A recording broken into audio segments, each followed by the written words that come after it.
सख्या बहिणीच्या हत्येप्रकरणी बुलढाण्यात भावाला जन्मठेपेची सुनावली शिक्षा।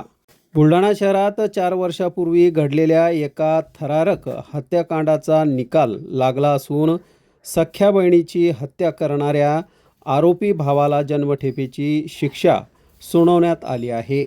प्रमुख जिल्हा व सत्र न्यायाधीश श्रीचंद्र जगमलानी यांनी हा महत्त्वपूर्ण निर्णय दिला। ही घटना 28 जुलै 2020 रोजी बुलढाण्यातील विदर्भ हाऊसिंग सोसायटीमध्ये घडली होती। आरोपी सागर त्र्यंबक शर्मा याने त्याची 28 वर्षीय सख्खी बहीण अंकिता हिची हत्या केली होती। अंकिता हिला दारू पिण्याचे व्यसन असल्यामुळे समाजात आणि मित्रमंडळात बदनामी होत असा राग आरोपीच्या मनात होता।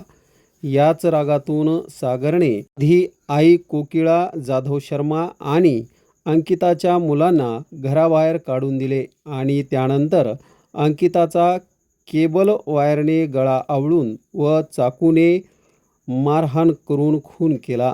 प्रकरणात स्वतःहून त्याने गुन्ह्याची कबुली होती। सागरने तिचा मृतदेह घराच्या बाथरूममध्ये लपवून ठेवला होता।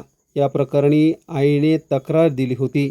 या खटल्यात सरकारी वकील VL भटकर यांनी सरकारी पक्षातर्फे एकूण 8 साक्षीदार तपासले। यामध्ये आरोपींची आई कोकिळाबाई जाधव शर्मा, वैद्यकीय अधिकारी डॉक्टर अमर सावळे आणि तपास अधिकारी PI अमित जाधव यांची साक्ष महत्त्वाची ठरली।